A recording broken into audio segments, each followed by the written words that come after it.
as the practice session is coming to a close, I think we should split up. I'm going to go back to my German, to my preferred language, and let's jump into the action over there. We will. So I will hear you after the first race. Definitely. I wish everyone a very good race and a lot of viewing pleasant. Yeah, let's have some fun. Well, as you can see, definitely we are live with the W12 Season 3. As you've just heard, Kevin did the introduction. Yeah, basically we will go on to the race in just a little bit of time. There's just 3 minutes left in practice session. And as you can see, this is just something we with PRL also are doing now. We are working with a different streaming software. So yeah, it's something new to get used to. So if there are some things that don't go particularly right, excuse me for it already, but I'm also new to it, so yeah, we're all learning. But I hope we have a great race tonight, since we have, I think, most of the drivers out on track at the moment. It's a good time to say that this man here won last time out the championship, Mirko Bortolotti, a man who is usually very quick in the sim and in real life cars as well. So you're gonna be looking forward to what he can do.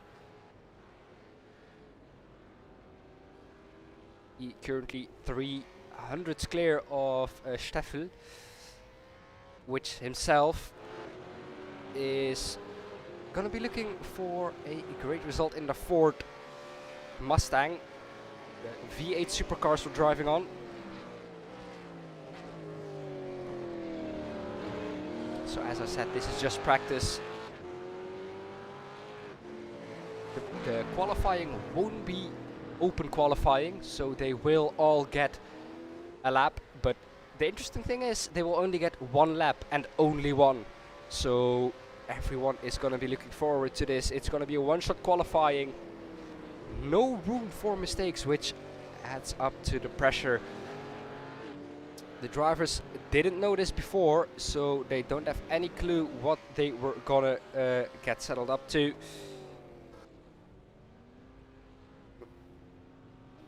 This has just been drawn, and like we said, between every session we will get together, Kevin and I, and we will talk about the most interesting and the most action-packed things in the previous race or in the previous sessions, which is a fun thing. If you're German and if you want to watch the German stream, you can go to that. The link to that is in the description if you want to find that.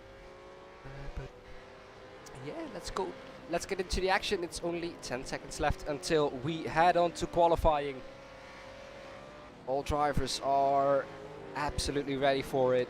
At the moment, Jonas has beaten Mirko to the fastest time. 0.005 of a second. Really close, these guys. And with Marcus Steffel also in the Ford up there, it's gonna be really, really close. Drivers are now gonna go into qualifying.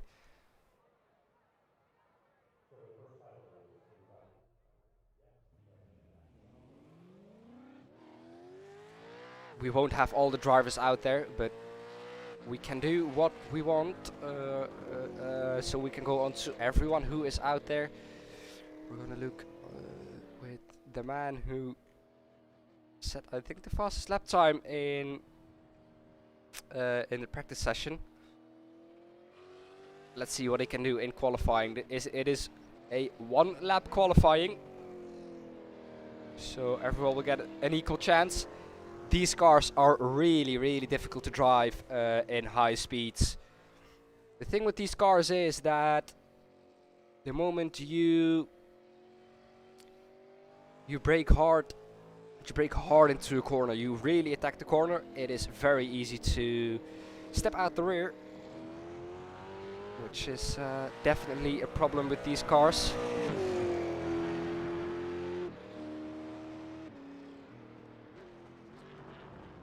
But he is now leading on to his first and only qualifying lap.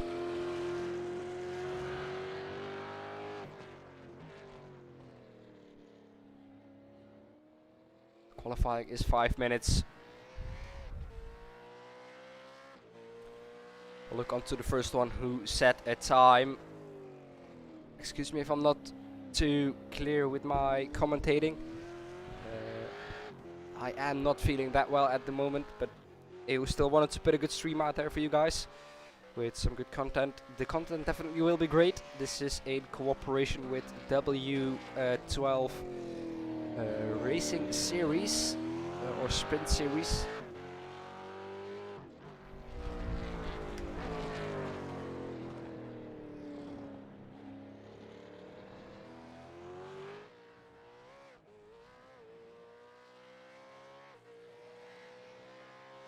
So like we said, this is gonna be absolutely close up top. It's Jonas Wander now going into his fastest lap. His one and only qualifying lap.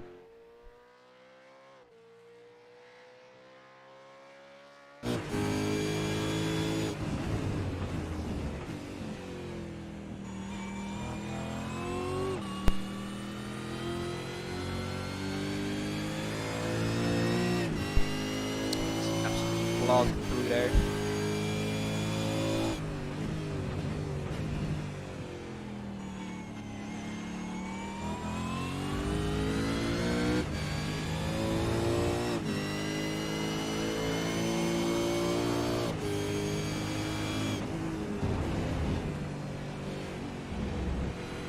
Of course, these drivers don't get a lot of time to practice in these events, but still he managed to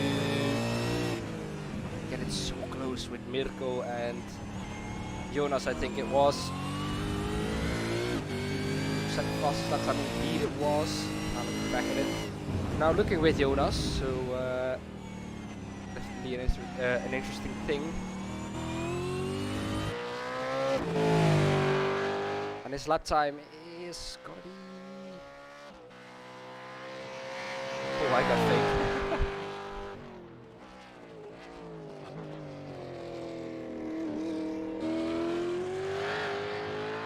No times currently set by all the drivers.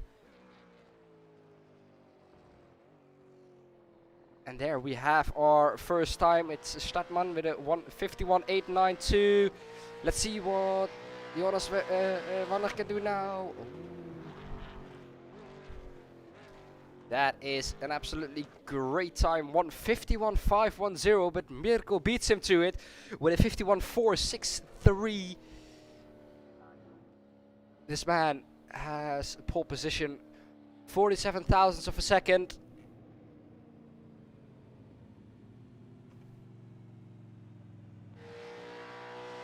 What's Bluma gonna do? He is not... Oh, that was a 2-minute lap time. He had a mistake in there. Julian, what can he do?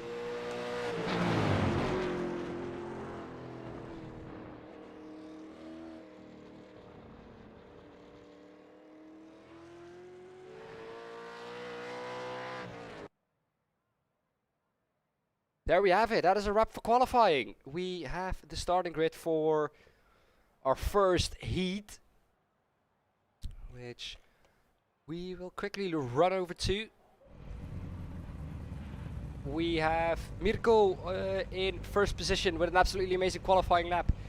Then we have Martin in second position. Hugo is third for Gazak's junior team. Then we have ASR Blau. Thomas is in fourth for them. Jan is fifth. Benedict is sixth. And seventh is Bruno M. Costa. And 8 is Marcus.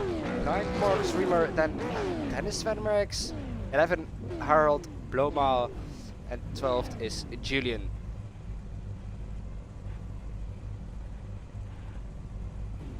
Then we have in 13th, we also have Marco Zaila. But that is it for the grid. Let's now go on to the races. We have Mirko here in front. It will be a rolling start, as we can see, of course. Mirko in first is going to be an absolute banger of a start this.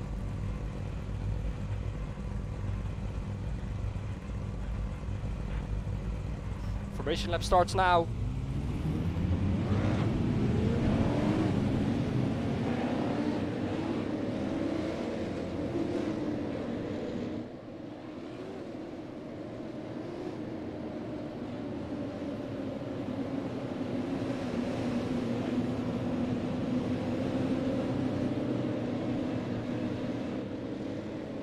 As we look now on to the start of this race. Here they come, lighting up, warming up the tires. Mirko in first. Martin Stadtmann in second. As we come now on to the start-finish straight for the start of this race. And Green, it's green, green, green. green, green. And Mirko leads them to the green flag.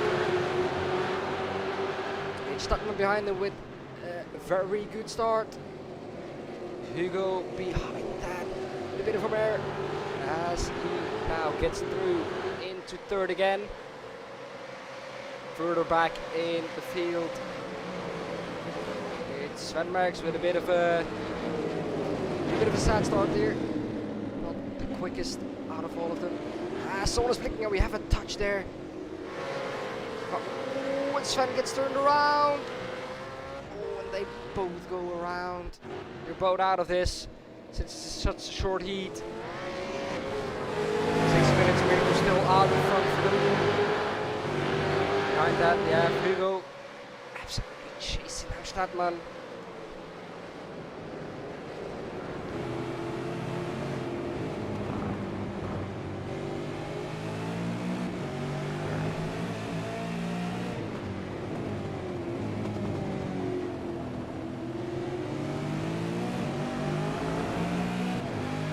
Absolutely right on Stadtmann.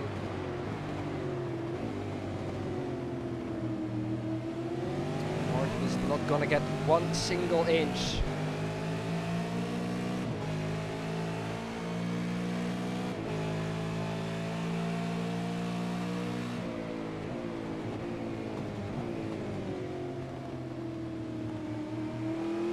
As we look on to the best gainer out of all of that. Gained the most is it's in P7. It's Harold. He gained the most position out of anyone in the Ford. 5 seconds back already from Mirko. Working out the fastest lap, 1:54.940. As we look on board now with our leader.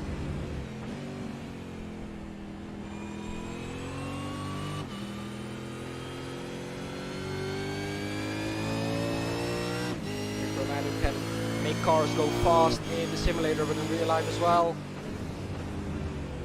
And he has shown that last season, clinching the championship, not even racing the last race. That's how confident he was that he was going to be the champion after that race.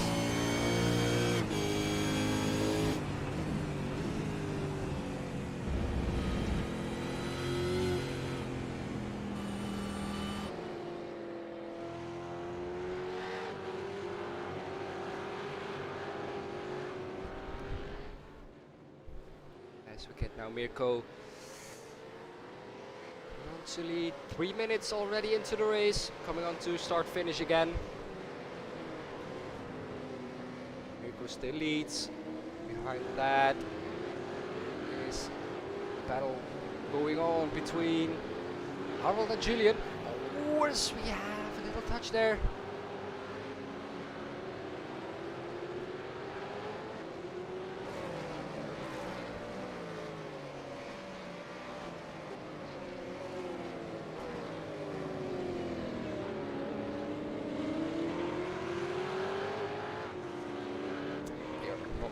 4th. This is the time delta we have. Dashboard, of course, man is absolutely fast around here.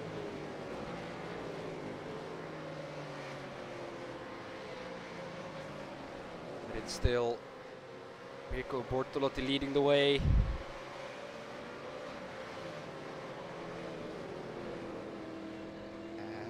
Stadtman was this last lap time was 3.5 tenths slower than Mirko.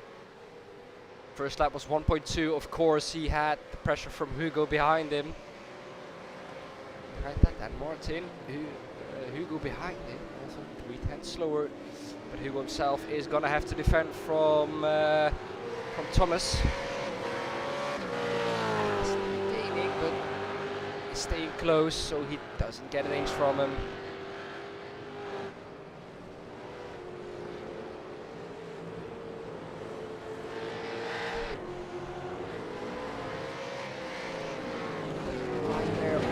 Out onto the grass.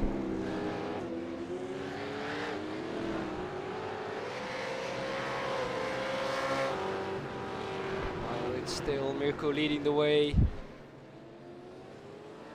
These V8 supercars, of course, give us some amazing sound to listen to. As for P6, we now have an interesting battle going on. As Julian can now slipstream down the main straight. Is he going to go for down the inside? No, he thinks the better of it. Stays behind for one more lap. This is the last lap though, since there is only half a minute to go in this heat. The heats go quick. These heats will... they're now coming onto the last lap. Excuse me. This is now going to slipstream again down the main straight. He's gonna go for down the inside. Not quite. Oh! But he makes Costa go wide and then he goes through. Amazing racing by Julian. But now can Bruno come back from that? So he tries to get down the inside here again. He isn't. Oh, here again. Now Julian goes wide. That allows Costa back through. Amazing fight. This is for P6. This is the last spot that is qualified for the feature race. So that, although this isn't, excuse me, top 3 is, but we have Mirko Bortolotti still leading the way as he is now on the last lap. Still leading the way, of course.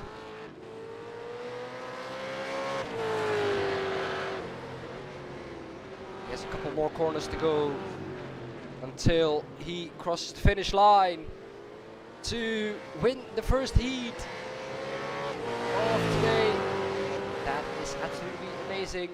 We still have a straight to go. This is not the last straight, although it seems like that.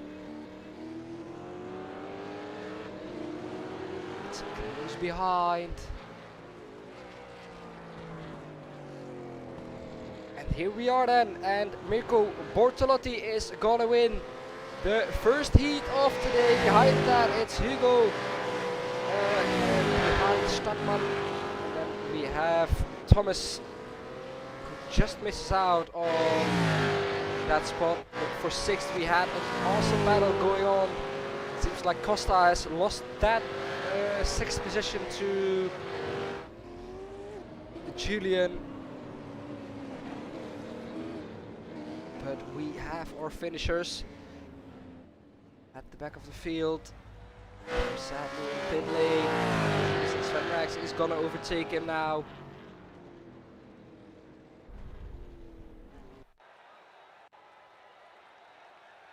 Which means that we go on to Heat 2. I can't sadly give you the result of Heat 1. We'll immediately go on to the grid for Heat 2. These are the drivers who qualified 2nd, 4th, 6th, 8th, 10th, 12th, 14th, 16th, and so on and so on. Jonas is in first for SRC Mivano Corse. Behind that, 5 tenths, is Marcus Steffel, ASR Blue, Gustavo Xavier, GasX Junior Team. And that rounds out our top 3 runners. They currently are qualified for the main race, or for the feature race.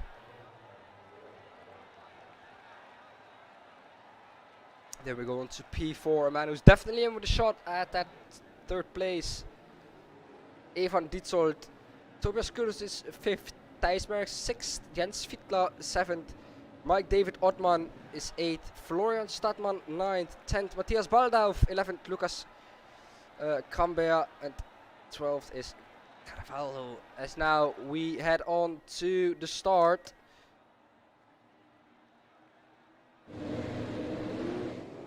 So make sure we don't miss this. Green's out. Green flag. Green flag. And it's Reno who leads them to the green flag. And we're green, green, green. Behind that, it's Steffel with also a very good start. Gustavo Xavier behind that, who is now in 3rd. The most interesting is Thijs Merks, a rookie this race. This is his rookie race. Thijs Merks.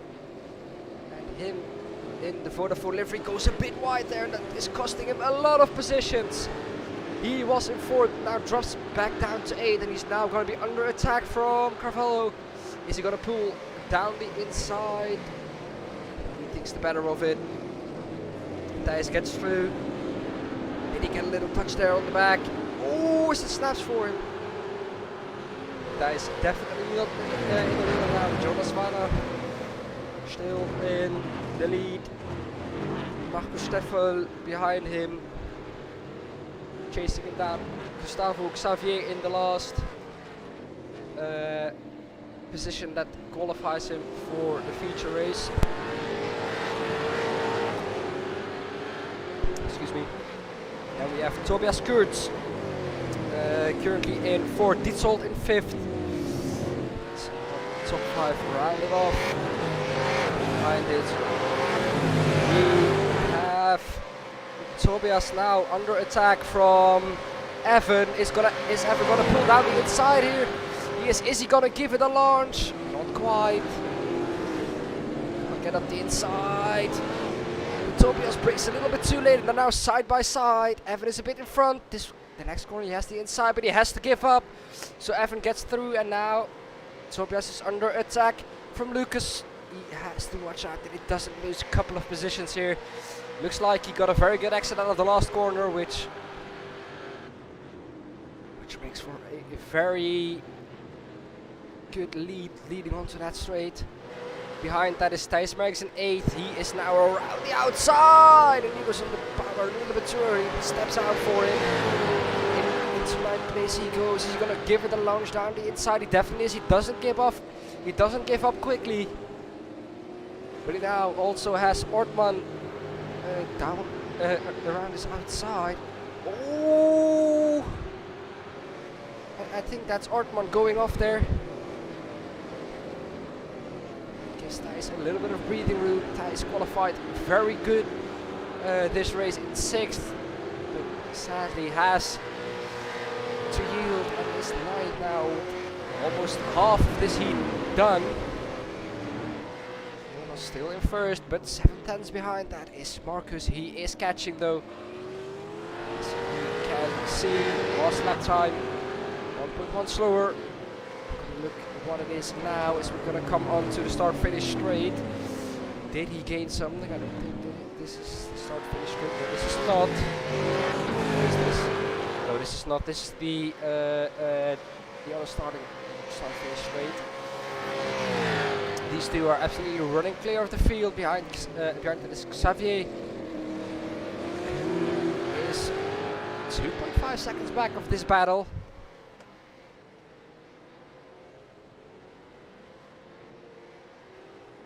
As we have Thijs Merks here, moving up to 7th.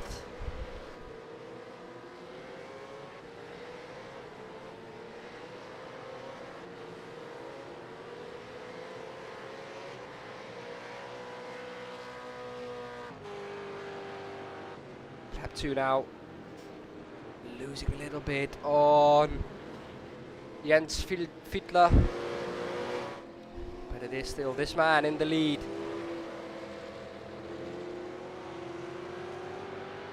Last lap time.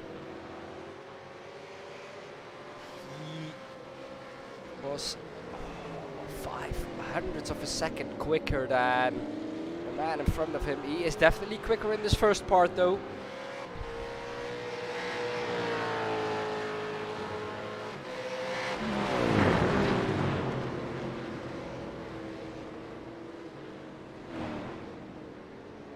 But Thijs Merckx isn't in for a shot again, I think, with that. With that mistake he had.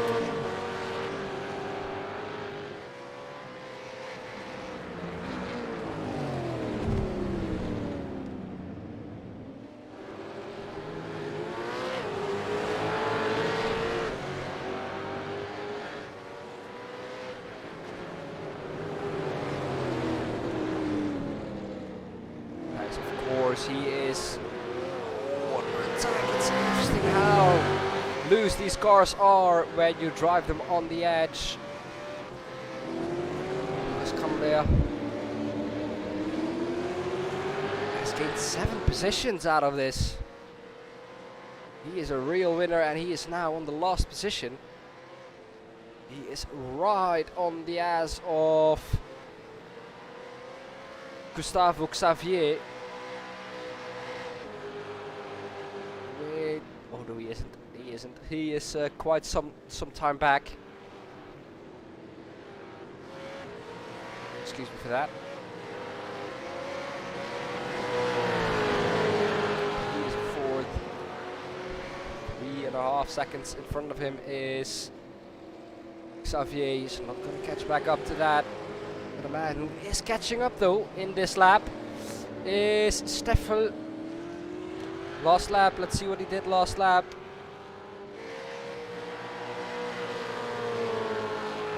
Lap he was just a little bit slower though, but he has caught up a lot this lap. I think this is the last lap that they're currently on, so this could be deciding definitely. This is going to decide who is going to start second in the feature race. Let's now turn on to the long straight. This long corner beforehand. Can Marcus slip free Jonas Vena here? He can. It is definitely very close between these two guys, not giving each other an inch on the last lap as they're now coming on to the last corner of this lap. And it seems like Jonas Vena is gonna hold on to finish first. Behind him is Marcus Steffel. Then we have Gustavo Xavier coming home into the last qualifying position for that race. So we have now Dietzold right ahead of Sven Merckx. Sven made a mistake again, I think. Not his best performance out here today, but he is still a rookie. Then behind that we have Carvalho, who's also done now. And that is your heats done. As we are now gonna go on to the consolation race.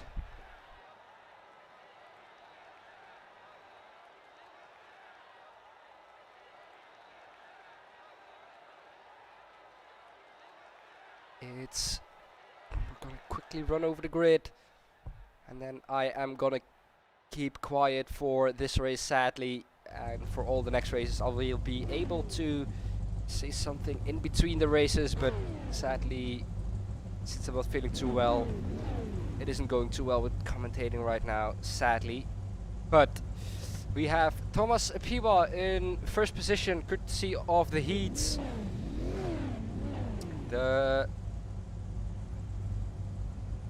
Then we have Lucas Cambea in second, Jan Lins third, fourth is Tobias Kurtz, Julian Rambo Jules is in fifth, Jens sixth, seventh is Bruno Costa, eighth is Stadtmann, ninth Marco Zila, 10th Evan Litzold, 11th is Harold Bluma, and 12th is Thijs Merks. To row the next row, Marcus Dutch is 13, 14th is Mike David Oddman, Benedict is in 15th, 16th is Matthias, 17th Sven Merks, 18th Nilton, and 19th Marcus Rima, and 20th to round it off, Stefan Kepler. That was the grid. Let's now go on to the start for these boys. As Thomas is going to lead us to green, and it's go, go, go, and it's behind that is Lucas with a very, very bad start. Absolutely not on it, and he's going to lose a lot of positions here, but he's going to go down the inside again to claim back his third position as we have a spinner, and we have our pole sitter off in the gravel. So it's now Jan Lins who leads the way. Behind that it's Bruno M. Costa going down the inside but losing it, and that causes a wreck. I hope everyone can avoid that, but Sven Thijs Merks cannot avoid that. Sadly, both cars are damaged. Marco Zila gained 4 positions, is already up into 5th, and it's gonna go down the inside here. Is he gonna take 2 positions with that? He isn't. He's actually gonna lose one to Fiedler. Maybe another one to his teammate.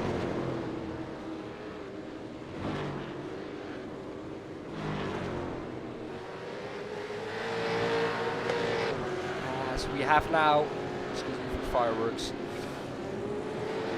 still it's leading the way over Lucas Cambea. But it's sad to see that both Platinum Racing team guys are already out of this, already out of contention. Both not their fault. Meanwhile, in the back of the field, Marcus Rima goes for these positions. Thomas absolutely on Carvalho is ass. In the left we have the classes. This is for the gold class, but all drivers are racing for the overall class. As now Pipo goes down the inside of Carvalho. Can he do that? Can Carvalho make it stick around the outside? Yes, he can. He will have the inside for the next corner.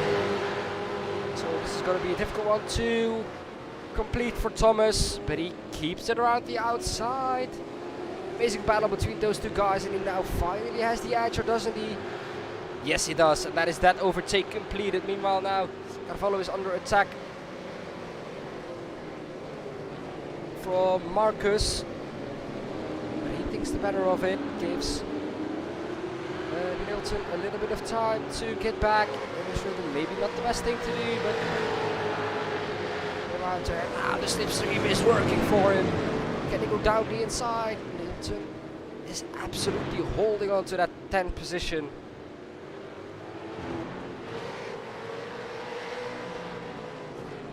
We have also a very close battle going on behind them, as we have a spinner. Florian is off. Florian Stadtmann is off with the spinner on throttle, and now Milton is looking to attack Thomas again. Is he gonna stick this around the outside? It doesn't look like he has the speed, as right in front of that it's Benedict fighting with Marcus.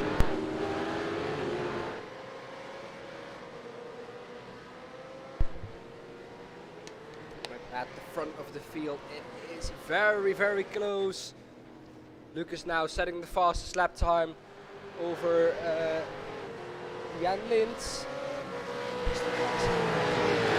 For the ball race now.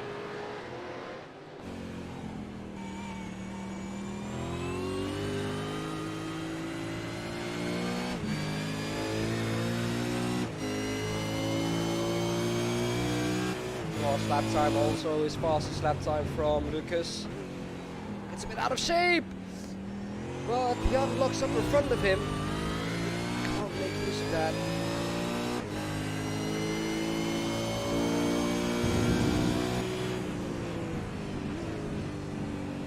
These cars are so difficult to drive, so difficult to make a mistake in.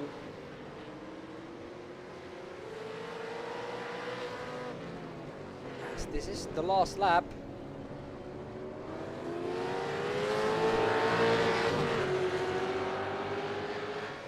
I think yes, this is. So they're now gonna go for the last time out onto the long back straight. And he is definitely gonna have a run for his money. Here he comes.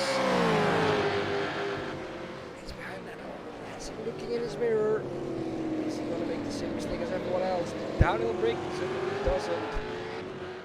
As Mr. Merckx gets out of the way as fast as possible, but now Lins has done it. He has kept Lucas behind him for the finish, and it's Lucas behind him in second. It's Tobias in third. Jens Fittler. That we have someone come out and just lost order very badly. That is Thomas. And that is everything we have got for you now. Sorry, entry contact. We will see the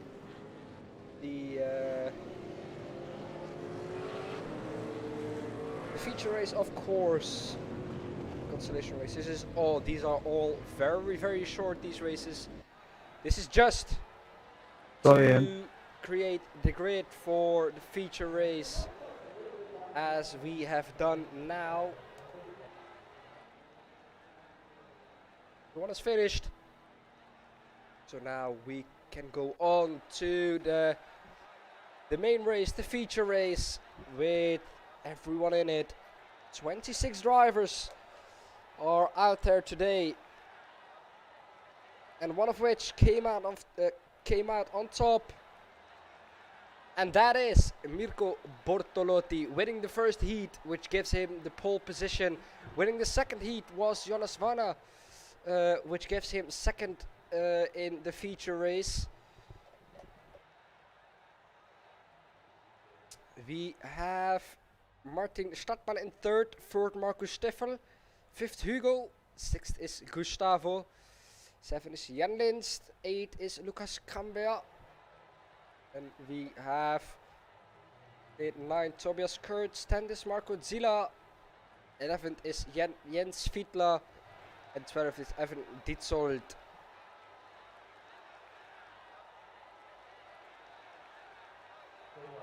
So we now move on to the last rows of the grid.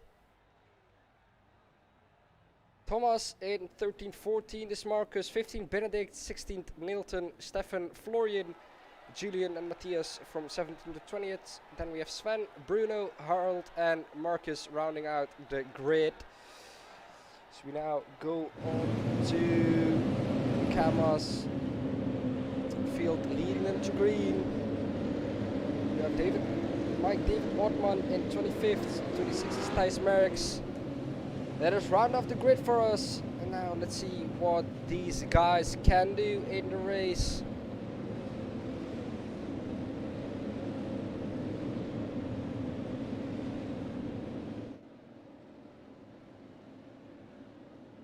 As it's Mirko Bortolotti leading us to green, and we're go for the feature race. It's behind that Vena with not a very good start, but Mirko Bortolotti again with a very good start. Behind him it's all kicking off Hugo.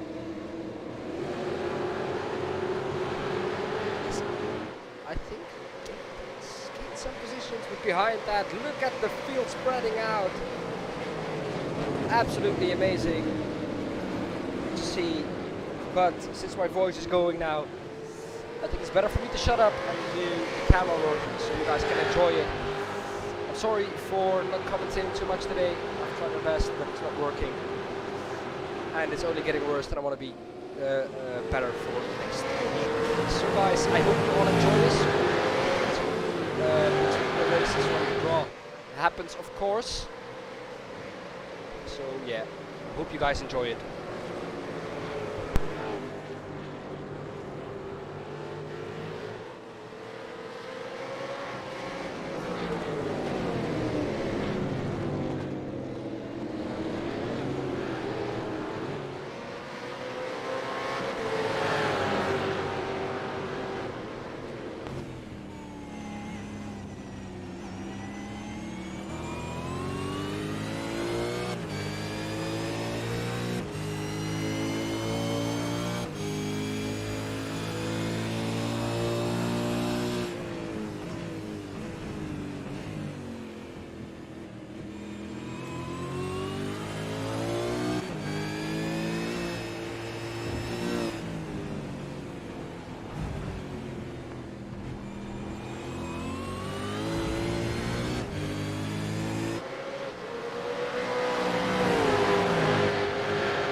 Ich bin Pit Entry rein und hatte, also ich war ja dann schon wieder auf 4 oder 5, bin Pit Entry rein, hab die ganz leicht gecuttet, wodurch 0,1 zu schnell war und mit 0. Oh way. Ja, No fucking way. Okay. Richtig geil. Wir drawn jetzt gleich mal. Warte mal, wo ist das? Everybody here? Almost. So. Doesn't matter. They will find out. Okay, I'm live. So we take the V8. We take the V8 out and shuffle the car first. So ärgerlich, die Pisse. Now LMP. Das war nice. Ja. Yeah! Meine Güte. Ist es LMP? Ja. Geil. Uli, aber Bier. Oh, Verstrecken. nee. Monza. LMP2. Länder. Gas hintereinander. Und Spa, Spa, komm. Monza. War. Das Einfachs. Da geht ja nur geradeaus. Ja, Benni, dann hast du aber kein Ausrede. ja, ich weiß eh. Ey, man hört gerade Gonna den be Draw smart. im YouTube, ne? Ey, Gustavo. Echt? Ja. Dann bitte Hugo aufpassen. Ja, Nur der Gustavo, Hugo. GG. Wo ist Danke. eigentlich Clemens? Ich Richtig fühle mich gut ausgegrenzt, für wenn unser ich nicht Junior-Team. angesprochen werde. Was, sind wir live? Sind wir live im YouTube oder was? Vorhin hat man euch gehört. Oh Okay. no. Okay, was sind wir jetzt gerade gefahren? Motegi, gell? Wo ist Sie. das? Motegi. Imola Rubinas. Out. Brands Hedge Indie wäre geil. Ja. Okay, ready? Fucking ja. Hört ihr jetzt im Hintergrund? Oh no. Ey. Wir bleiben. Jungs, ich bin noch nie LMP2 gefahren, gell? Viel Spaß. No way. No way, Suzuka. Alles, was du nach, Auf den Bis Curbside gleich, Jungs. fällt sein doch komplett. Jan, alles, was du nach V8 fährst, ist easy. Good luck, Ja. everyone. Ja, ich weiß. Yeah, fun guys. Luck. See you guys. Ciao. Good luck, guys. See you after the race.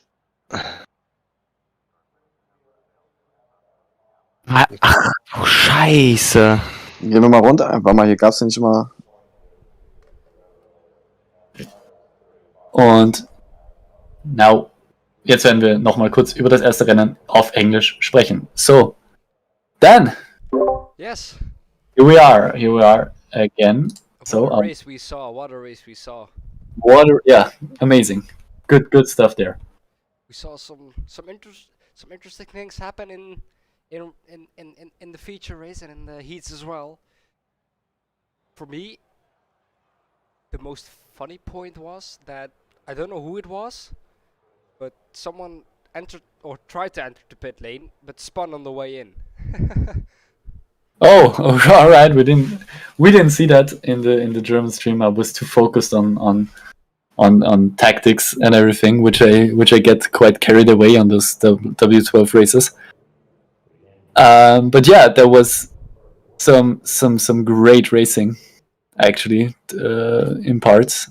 Especially, I thought the heats worked very well. They were some very good racing there. Some great overtakes, I thought. I know Mirko told me not to be too biased about my team, of course, but in the consolation race, the last lap overtake from Marco for what was that, P4, that was pretty great. But generally, some great overtaking, I think we have seen tonight in the V8 Supercars. Yeah, definitely. It was so interesting to watch those cars go around that circuit. I mean, you could just see that the drivers find it very difficult because you have a lot of long straights and then low speed corners, so you have to brake really hard. And especially these V8 supercars are really difficult to keep under control when you're braking. Yeah, we have seen that heavy braking zone after the long straight, Yeah. the back straight. And it's also Down- the downhill. as well. downhill. Yeah, Yeah. it's also downhill. Also so downhill. So very difficult for the drivers. We have seen quite a few mistakes there in the feature race, but also already in the consolation and in in the heats. So you could see that the V8s always that what makes it so interesting for me personally. Like those they are a handful to control, Yeah, and you really notice that, especially when the drivers don't have too much of practice time beforehand. And but it can produce pretty great racing, because those small mistakes happen, like a little bit of oversteer on exit, a bit of a lockup on entry, and it just opens up so many possibilities also for the drivers to overtake. And I think that makes that racing very, very, very good to watch. Yeah, definitely. We saw, I think I don't know if you guys catch that as well, but we saw a lot of drivers who overtook someone and then got re-overtaken again because they slightly overcooked the braking zone for the next corner. And with these cars, you know it. If you overshoot the braking zone, you're done. Yeah, we've seen that quite a couple of times. Also, like if they don't nail the exit after the overtake, so that the opponent can like catch up right on the next straight, especially on the hairpin leading to the second straight. That's where we saw that quite a lot of times. I was very impressed how they overtook on the outside of the hairpin, and made that stick. So that was great to watch. There was some great racing there. So, but as you said, very difficult to control, but that makes it also quite interesting. Let's, I'd say, jump over to what we will see in the second server. Yeah, that's gonna be interesting. LMP2s around Suzuka. Of course, a very classic combination. Yeah, you can't have better than that. Suzuka is, especially with a downforce car, Formula 3, Formula 1, or an LMP1 or LMP2, it's just amazing to watch the high speeds through the first sector DSs. Then you have the second sector with quite long straights and heavy braking zones after that, and then 130R, of course. It's just an amazing classic circuit.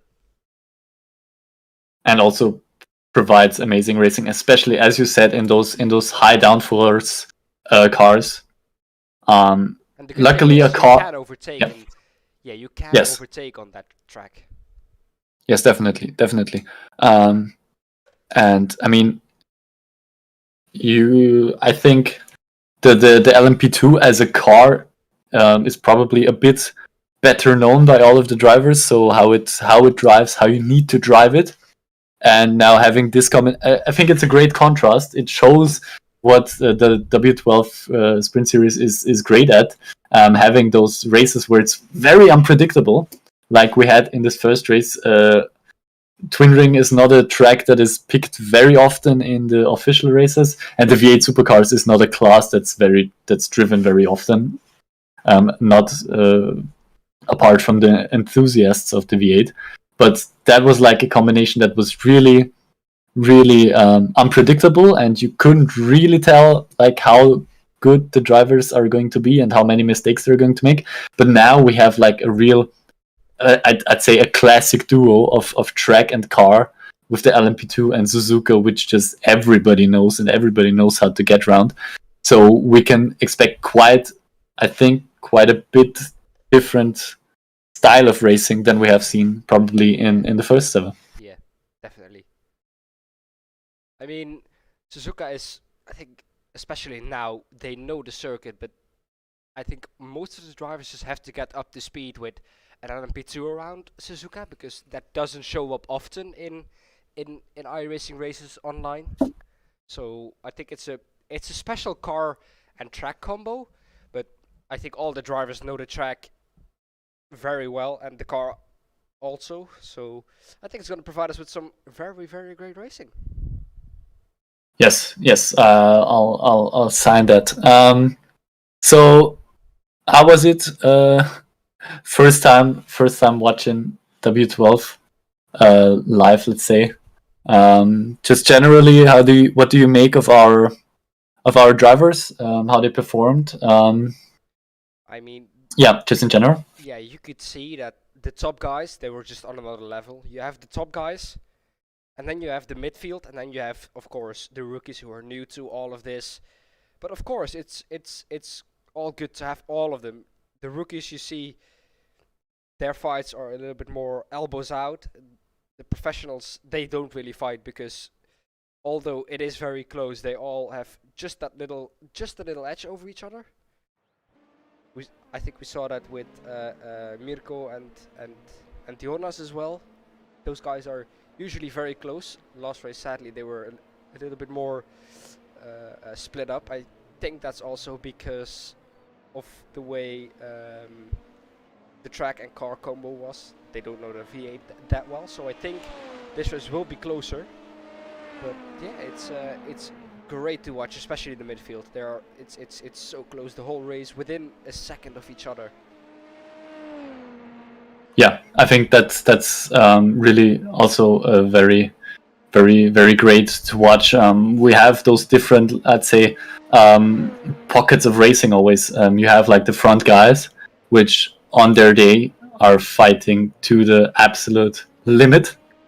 Again, this time, yeah, you said it right. Mirko was a bit ahead of everybody.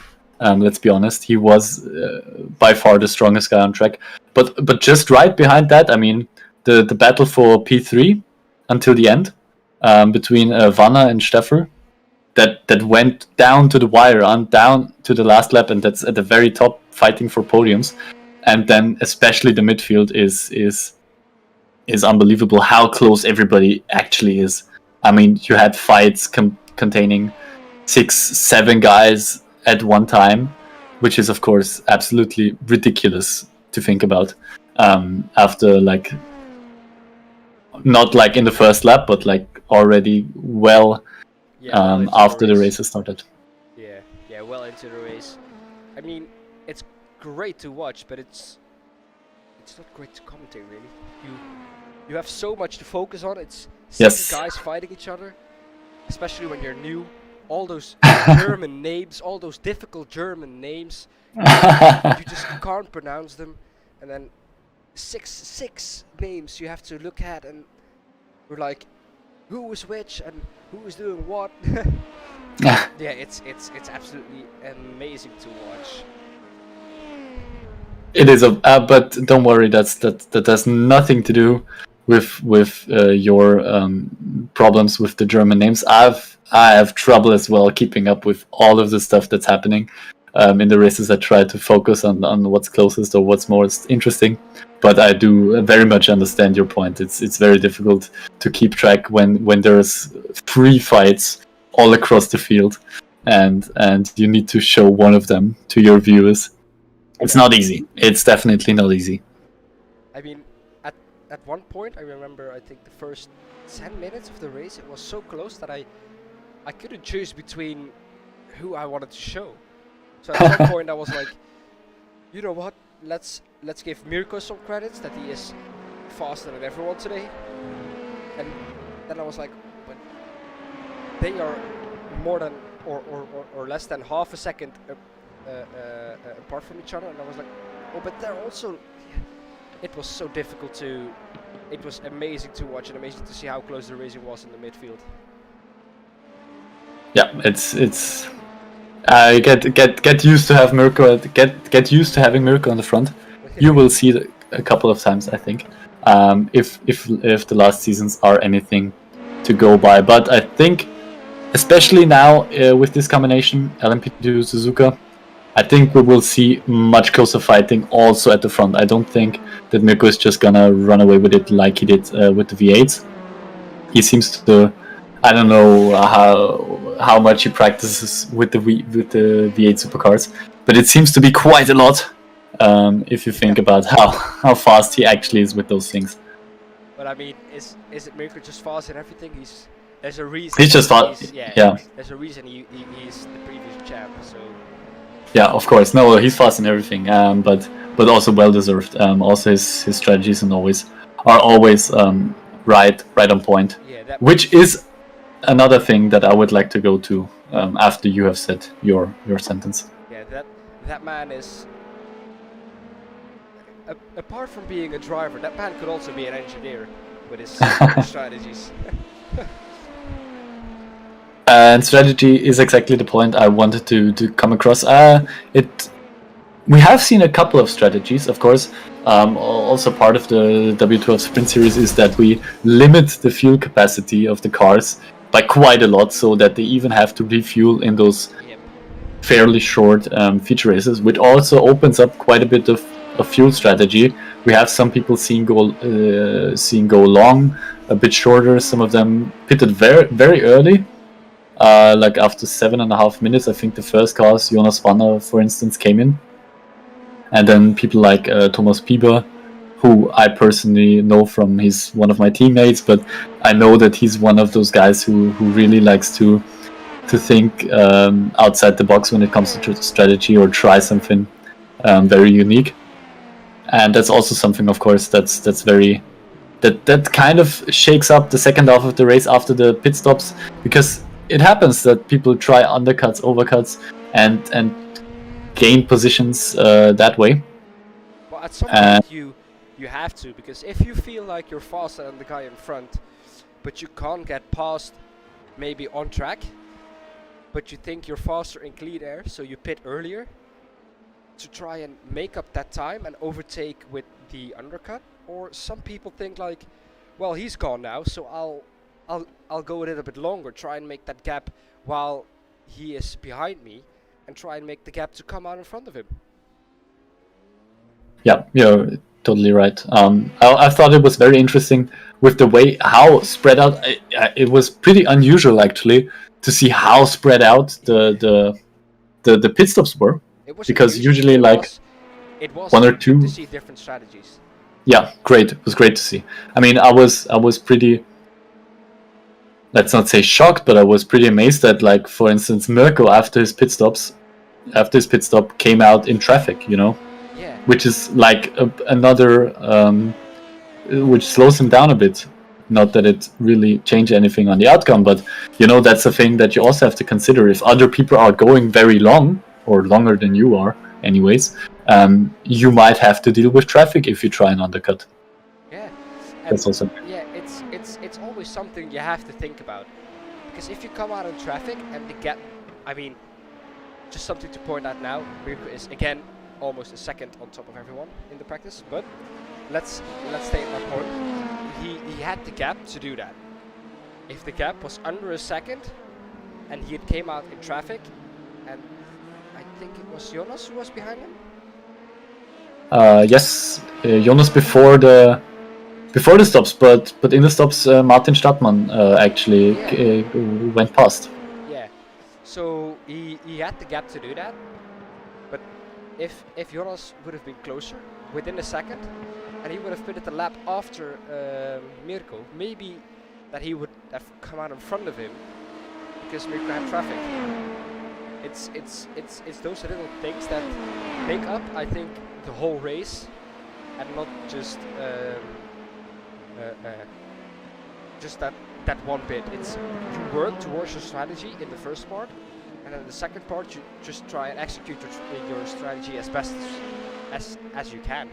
And then after you've done that, it's just one sprint to the finish. Yeah, it's a great summary of how the racing works in our feature races. Yeah. Something that I would have liked to see, but sadly didn't get to see. Maybe also because it wasn't the top runner who did it, but the guy who spun on the way into the pits was staying out the longest. I would have loved to see how that would have played out, because most of the times, if it's that short of a race and you have to pit within 10 minutes, you're usually going to come out in traffic. There's no way to avoid it other than staying out very long and hoping that everyone behind you, or most of the guys behind you, have pitted. That's true. Yeah, you're totally right. If you don't do that, the chances are very high that you're going to come out in traffic like Mirko did. But I would have loved to see how much time, because I think he would definitely have gained time with that. I would have loved to see how much time he would have gained with staying out very long, because that's usually the strategy, or the safest strategy to go for if you want to gain time. Just stay out as long as possible.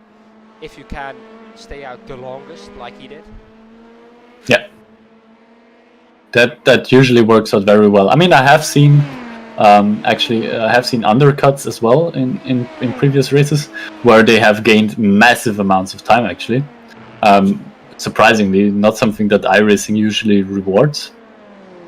The undercut usually it's as you said, you try to go as long as possible, and then reap the benefits of having a shorter pit stop and everything. But if the time is right, it's not Yeah. only in iRacing that you have that. Yeah. It's in other games as well. It's just the traffic is it played such big of a role in your strategy that you want to avoid it as much. But yeah, go on. What you want to say?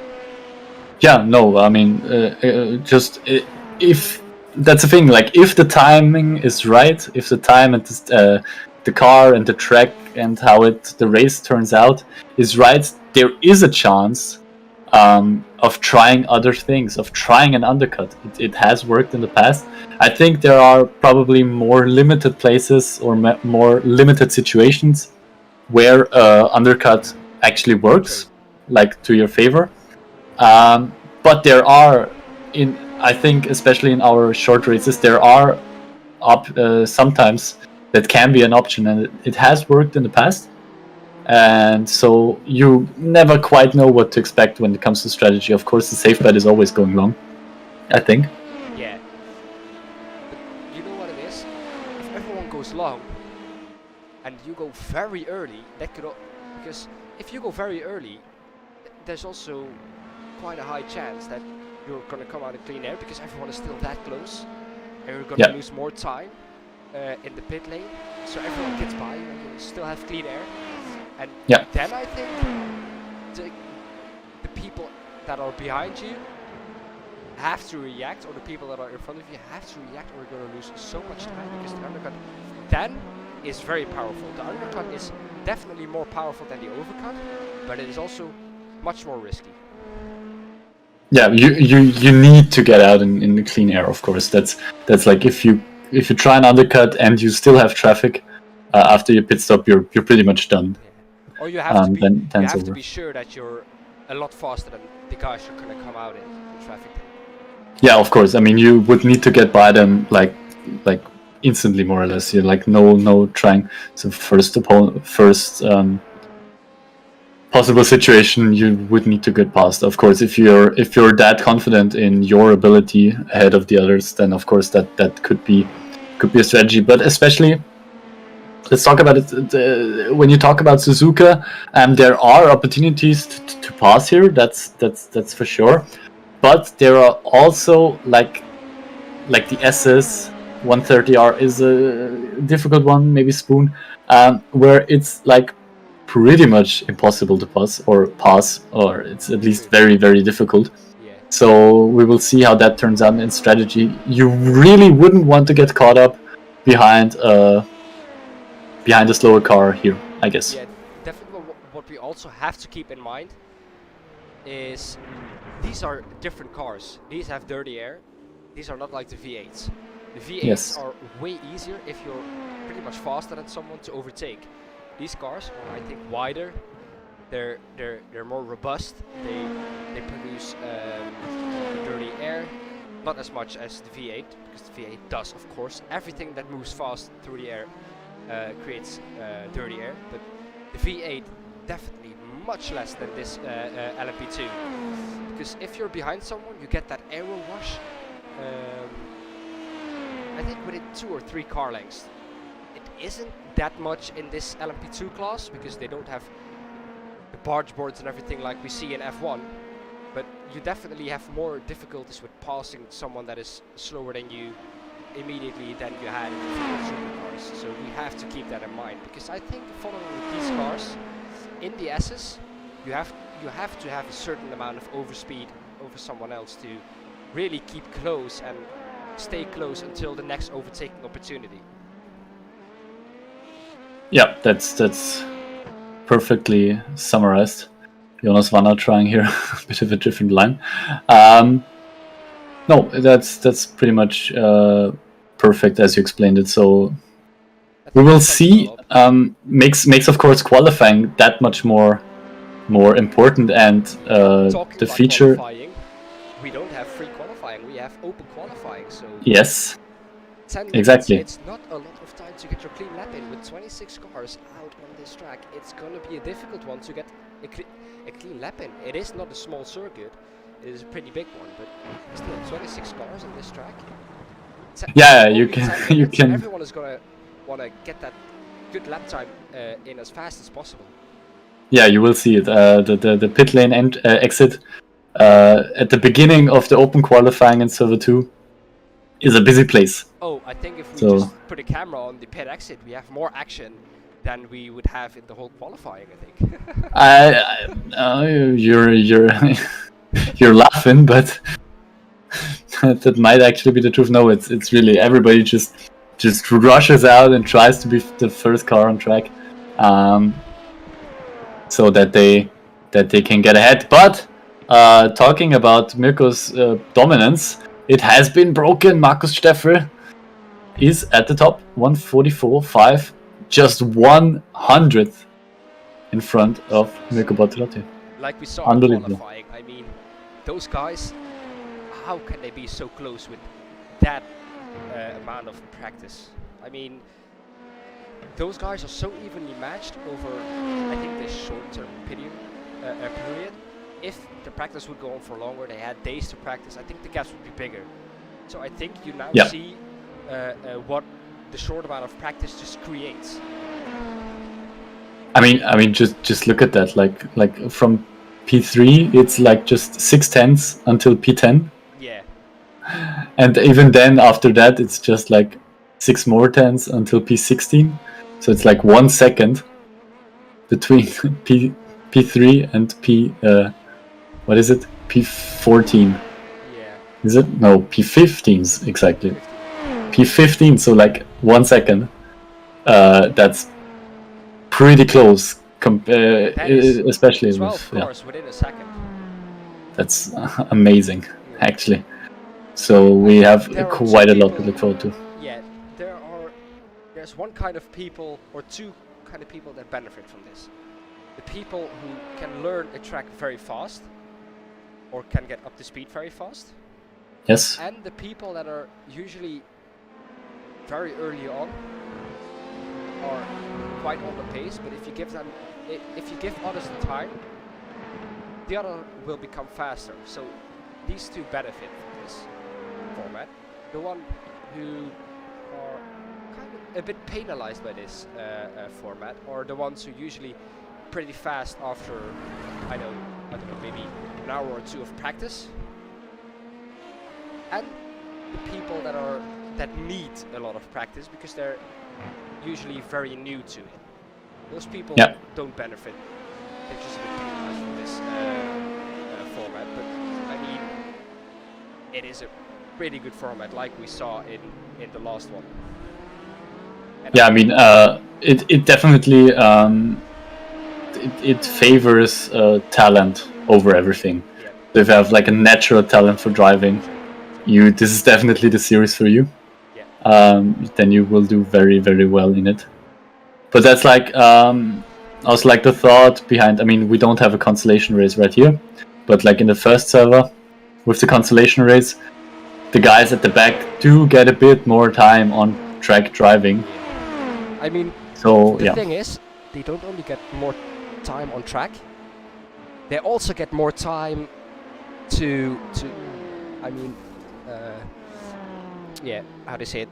They get more time to get used to the racing situation with the cars and the track. yes, yes. That's also, yeah, definitely something that benefits them. Yes, yes. You're definitely right. So Well, we have 2 minutes left until the qualifying starts. Ich wünsche ihr alle ein gutes Rennen und yes, I hope that was kind of Thank you. correct. I hope that was yeah, it kinda was correct. not bad. But yeah, We will hear each other at yeah. the end again. We will meet again after this race. Let's Yes. hope we get some blistering action in qualifying and the race. Oh yes, we will be looking forward to it. So yeah, also to everybody watching on your stream, I think this will be good fun, and I hope you enjoy it. And then we will hear each other as well at the end of the stream. So until then, Good luck, man. See you. good luck. Well, what an interesting first race that was. 25 minutes, it's not enough to sum that all up. We have seen some very, very good racing, and we hope to see that again this race out. LMP2's at Suzuka gonna create some amazing racing. I am gonna save my voice for after the that's what I said, I'm gonna save my voice for after the race. So yeah, I hope you all enjoy this, and I'll stay with you for qualifying for that measly bit, which will help. So you guys at least have some information on who is improving. Talking about qualifying, we're actually gonna get into that right now.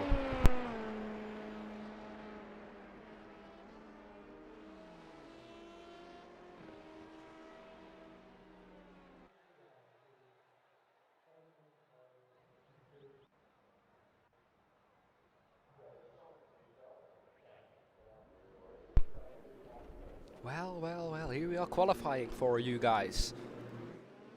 Oh, look at that pit exit. That is amazing. That is absolutely amazing. Marcus Steffel will stick on board with him. Let's go on board with these LMP2 cars.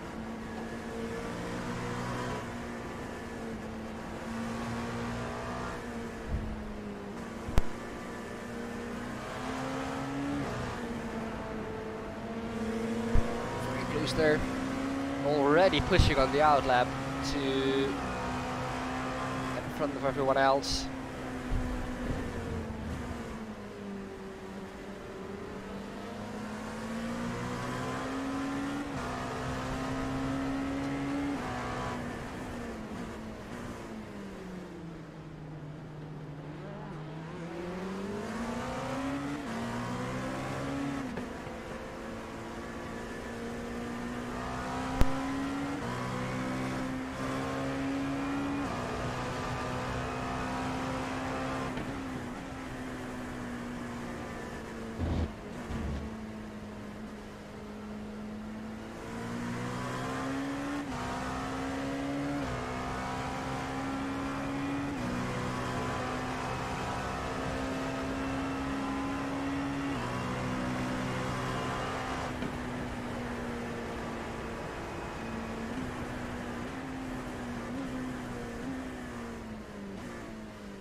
Marcus Steffel on his outlap, or on his first fast lap. They of course have more than one lap. They have 10 minutes to set their lap times. Marcus is out in some clean air here, so this could be very good for him.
Green's out. Green flag. Green flag.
Sorry.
Green, green, green.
Top, Jan. Perfekt.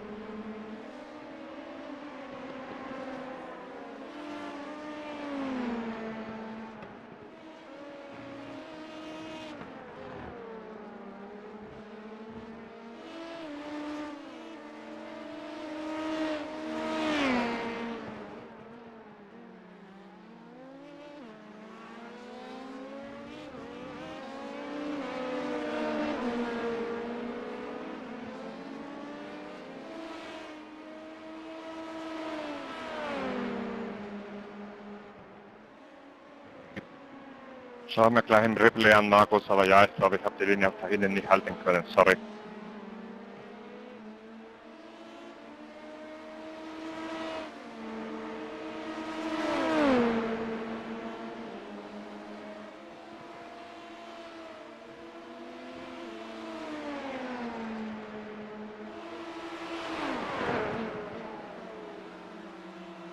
Ja, wieder mal ein Fehler, der mir das Leben kostet.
Ihr seid solche Idioten.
Natürlich aber um die Einzelwertung. Und Seiler jetzt damit auch übers Ziel und jetzt warten wir nur noch auf Markus Deutsch, der dann jetzt gleich die Results für uns eröffnen kann, die ich einfach jetzt mal öffne. Und ich höre im Discord, dass mein Kollege Dan wieder im Kanal mit dabei ist. Und damit wechseln wir jetzt wieder kurz auf Englisch rüber. Dan, what a finish. Unbelievable. Definitely, what a race we saw. Last lap drama. But yeah, unfortunately some sad news. I'm definitely not feeling well, so All I'll right. stay in this, but I'm gonna leave the interviews to you. So I'm gonna mute myself. All right. I'm gonna stay in this. All right. You take care of yourself, man. Thank you, man. Yeah. So let's keep it in English so that Dan's viewers can also enjoy what we have seen. So unbelievable stuff there. And then if you maybe if you have the time now, maybe try to get some people to get to talk to us. Maybe you can do that while I keep talking about the race. Yeah, unbelievable finish there in our second race, especially.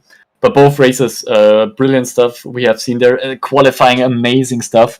Very, very close, everybody fighting for the last 10th that they had. And then the first race, of course, great stuff from our top two drivers.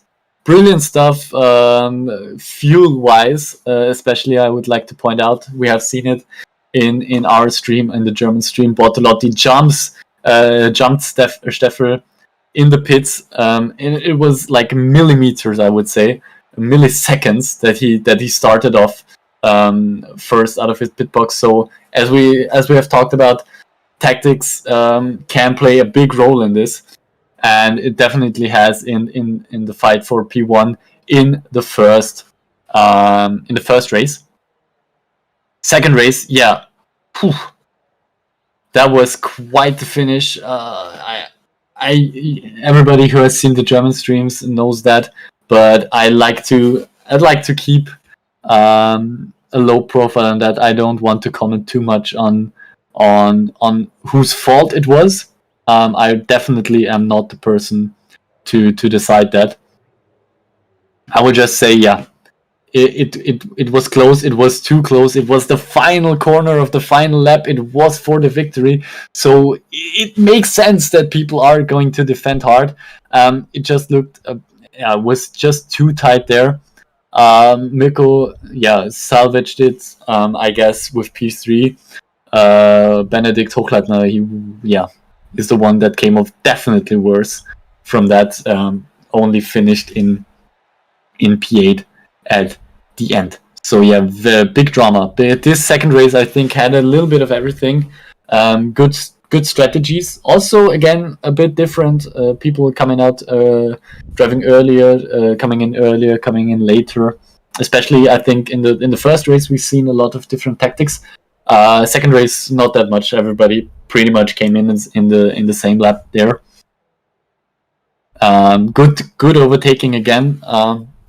We saw how difficult it can be to follow the cars close up, especially through the first sector. It was very difficult for most of the cars to follow there, even for our top guys, even for Markus Steffel, even for Mikko Bortolotti, who have shown that they have even a much better pace than everybody else, had difficulty following other cars through there.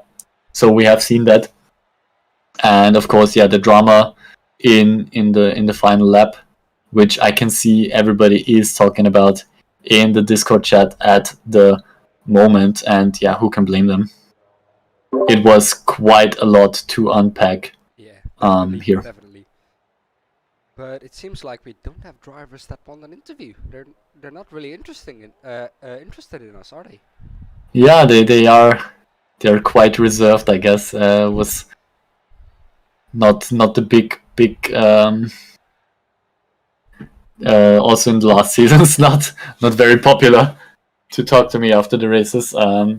Yeah, but it's usually that they immediately start going into, as you can see, the general chat and talk about different moves that they have made. We had some controversy. That last lap, but yeah, we're yes, not, definitely. The one to comment on that. No, of course not. My point of view was that at that point, Mirko was definitely not alongside him. So yeah, I think contact couldn't be avoided there. You knew it was gonna happen. It was the last lap. It's just sad that you see it happen and that they both come out very bad. It wasn't beneficial for both of them. Yes. They both lost out at the end. I mean, Mirko dropped down to P3, so it wasn't a huge loss for him, but especially like Benedict with P8 in the end, he lost quite a lot of places in that, so he will definitely be cross about what happened there. But you know, that's what race control is for. That's for them to decide, for him or for you two guys to decide actually. So I'm very glad I don't have to do that. Especially, of course, with one of my teammates in the. But that's why I like to keep a low profile. It's at least good to see that there is good sportsmanship in this league, because Mirko immediately, which maybe wasn't the good thing to do because we saw there was contact afterwards, but he immediately wanted to wait. Yep, he slowed down immediately, which only made Stadtmann drive into him, but Stadtmann, of course, still finished in P1 after all of that, so he won't be too bothered with that. Hugo Sasse, of course, jumped most of them, and finished a great P2 in the end. So also great job here from him. A lot to unpack. I think a lot of work to do for race control tomorrow, and to unpack, I guess, a lot of incidents that happened, a lot of controversy. But all in all, I think it was still very, very good racing, very fair racing also for the most part. We've had a few incidents, but they always happen. I think that's the most normal thing in the world when it gets that close. I mean, that was the last corner of the last lap. Of course, people are gonna try it, and you can't blame them for that. Yeah, I think.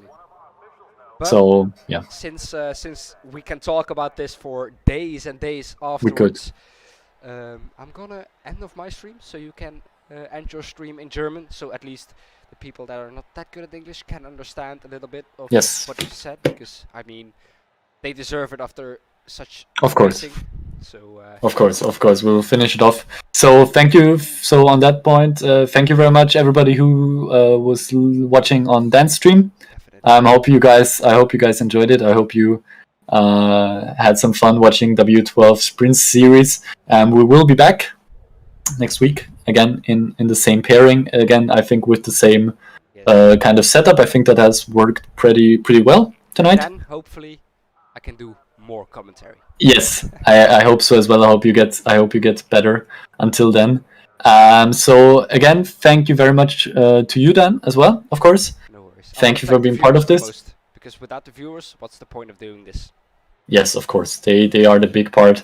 We are very thankful to have very loyal viewers. will say that again in German as well. But I hope, everybody has enjoyed that. So thank you very much, Dan. I hope to hear you next week with a bit, with you feeling a bit better. Yeah, we will, man. And Thanks, and it was good fun. See you next week. Great fun. See you next week. Well, that is absolutely amazing. We from PRL want to thank all of you, and from W12 Sprint Series, we all want to thank you for tuning in. I hope you all stay safe and healthy, not like me. But yeah, if you want to join the league, the Discord links are both in the description. We will get you through all the things you need to know there. And the link to the Twitch channel where the stream is in German you can also find in the description. So thanks from the PRL team, from the W12 team, and all the drivers. Thank you for watching, and we'll see you guys out next time.